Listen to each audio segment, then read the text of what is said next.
আজকে যাব জামাই ষষ্ঠী উপলক্ষে মায়ের কাছে। রোজের মতো আজকেও একটু লেট করে ঘুম থেকে উঠেছে, কিন্তু উঠেই দেখি ঝমঝম করে বাইরে বৃষ্টি পড়ছে। বৃষ্টি থামার আর নাম নেই। কী করব, প্ল্যান ক্যান্সেল করে বিকেলে করা হলো। তোমাদের সাথে একটু শেয়ার করব এই সুন্দর ওয়েদারে কী কী খেলাম, কী কী রান্না করলাম। চলো দেখা যাক। ঘুম থেকে উঠেই চাটা খেয়ে রেডি করলাম হচ্ছে ম্যাগি। এরকম ম্যাগি আমার হাজব্যান্ড খেতে খুব ভালোবাসে, তাই বরমশাইয়ের জন্য ম্যাগি করা হলো সকাল সকাল।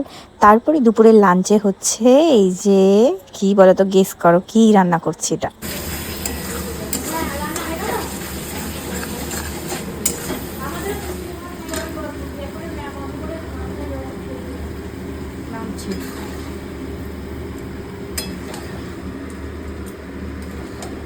রান্না করছো আজকে? চিকেন কষা। এই যে বাইরে বৃষ্টি পড়ছে আর গরম গরম চিকেন কষা, আর এই যে ভাত হচ্ছে এদিকে। বাহ, দেখে তো খুব সুন্দর মনে হচ্ছে। কষা হলে আমাকে একটু দেবে। যাই হোক, রান্না তো হয়ে গেছিলো, খাওয়া হয়েছিল, কিন্তু খাওয়ার সময় ক্লিপটা নিতেই ভুলে গেছি। যাই হোক, খাওয়া দাওয়া সেরে আমরা একটু রেস্ট নিয়ে রেডি হয়ে গেছি মায়ের কাছে যাওয়ার জন্য। তো চলো মায়ের কাছে যাওয়া যাক।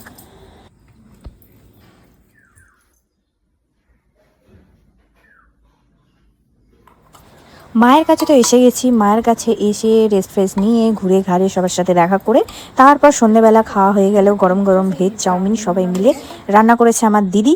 খুব সুন্দর রান্না হয়েছে। দেখো, ভেজ চাউমিন গরম গরম, একদম ঠান্ডা ওয়েদারে খুব ভালো লাগলো। তো কেমন লাগলো আমার এই ওলট পালট ভ্লগ তোমাদের, তো জানাবে। তো চলো আজকের মতো টাটা, গুড নাইট সবাইকে।